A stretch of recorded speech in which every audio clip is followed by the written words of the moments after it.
কোন কোন আছে আৰু তোমাৰ লগত জড়িত এটো তুমি যে হেৰি কৰি কোনে দিছে মোৰ ওপৰত এই তোমাৰ ছোৱালীজনী ছোৱালী কি কৰিছিলা ছোৱালীজনী মাটি বিক্ৰী কৰিছিল বোলে এই ক'ত পালে হা ক'ত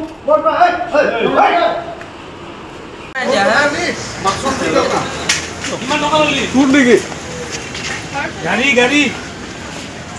এগৰাকীয়ে আমাৰ দিছপুৰ থানাত এখন এজাহাৰ দিয়ে যে সাহিল খান তেখেত কাহিলীপাৰাৰ অৰিজিনেল ল'ৰাজন হৈছে ডিব্ৰুগড় মৰাণৰ তেখেতে সেই ছোৱালীজনীৰ লগত ভালপোৱা আছিলে আৰু ছোৱালীজনীৰ ঘৰৰ মাটি বিকাই প্ৰায় 20 লাখমান টকা তেখেতে হস্তগত কৰে আৰু সেই হস্তগত কৰা টকাখিনিয়ে তেখেতে গাড়ী সম্পত্তি ইত্যাদি কিনে আৰু তাৰপিছত ছোৱালীজনীক বিয়া নাপাতো বুলি কয়। তাৰপিছত ছোৱালীজনীৰ এজাহাৰৰ ভিত্তিত সাহিল খানক যোৱাকালি নিশা উঠোৱা হয়, গ্ৰেপ্তাৰ কৰোৱা হয় আৰু তাৰপাছত যেতিয়া সেই কেছ সংক্ৰান্তত তেখেতৰ ঘৰটো চাৰ্চ কৰা যায় তাতে নাম্বাৰ প্লেটবিহীন এখন ফৰ্চুনাৰ গাড়ী, নিউজ 24 আছামৰ এখন আই কাৰ্ড আৰু 4টা এমটি কাৰ্টিজ 9mm SLRৰ এটা এমটি কাৰ্টিজ আৰু 2টা লাইভ এমুনিশ্যন 9mm পোৱা গৈছে আৰু বৰ্তমান আমাৰ তদন্তটো চলি আছে।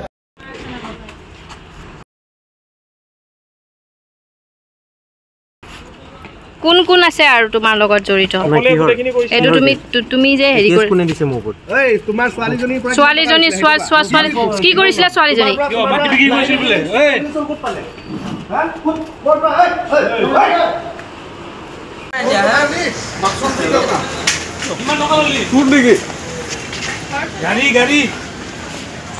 এগৰাকীয়ে আমাৰ দিছপুৰ থানাত এখন এজাহাৰ দিয়ে যে সাহিল খান তেখেত কাহিলীপাৰাৰ অৰিজিনেল ল'ৰাজন হৈছে ডিব্ৰুগড় মৰাণৰ তেখেতে সেই ছোৱালীজনীৰ লগত ভালপোৱা আছিলে আৰু ছোৱালীজনীৰ ঘৰৰ মাটি বিকাই প্ৰায় 20 লাখমান টকা তেখেতে হস্তগত কৰে আৰু সেই হস্তগত কৰা টকাখিনিয়ে তেখেতে গাড়ী সম্পত্তি ইত্যাদি কিনে আৰু তাৰপিছত ছোৱালীজনীক বিয়া নাপাতো বুলি কয়। তাৰপিছত ছোৱালীজনীৰ এজাহাৰৰ ভিত্তিত সাহিল খানক যোৱাকালি নিশা উঠোৱা হয়, গ্ৰেপ্তাৰ কৰোৱা হয় আৰু তাৰপাছত যেতিয়া সেই কেছ সংক্ৰান্তত তেখেতৰ ঘৰটো চাৰ্চ কৰা যায় তাতে নাম্বাৰ প্লেটবিহীন এখন ফৰ্চুনাৰ গাড়ী,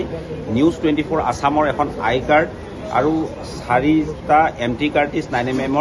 SLRৰ এটা এমটি কাৰ্টিজ আৰু 2টা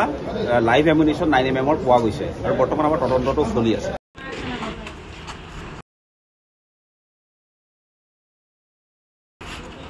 কোন কোন আছে আৰু তোমাৰ লগত জড়িত এটো তুমি যে হেৰি কৰি কোনে দিছে মোৰ ওপৰত এই তোমাৰ ছোৱালীজনী